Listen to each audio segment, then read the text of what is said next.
Voici comment reconnaître un sorcier dans un milieu, que ce soit un sorcier ou une sorcière.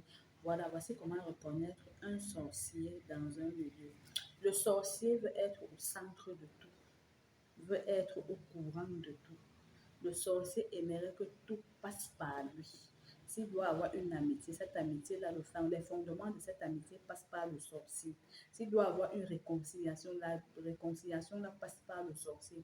Le sorcier est partout, est partout et veut être toujours le centre de tout. Le sorcier se comporte quelque part un peu comme Dieu. C'est-à-dire, quand tu finis de parler avec une personne, le sorcier automatiquement te demande, veut savoir ce que tu es en train de parler.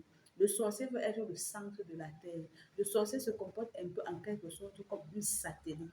Et quand bien le sorcier n'arrive pas à vous contrôler, le sorcier va décider de vous chasser ou de vous couper de vos vies si vous dépendez du sorcier.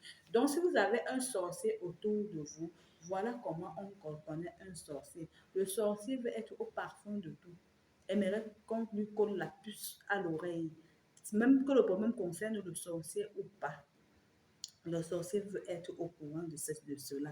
Le sorcier aimerait que la vie se passe selon lui. Le sorcier aimerait que tout le monde l'écoute. C'est-à-dire, il y a les sorciers diviseurs. Le sorcier veut que tout passe par lui. Il se comporte comme étant le centre de la terre. Le sorcier veut connaître ce qui se passe dans vos maisons, ce qui se passe dans votre ménage, ce qui se passe parmi vos enfants. Le sorcier veut savoir comment ton commerce se passe, combien est-ce que tu touches à la fin du mois. Voilà comment reconnaître un sorcier dans un milieu ou autour de vous. Bisous.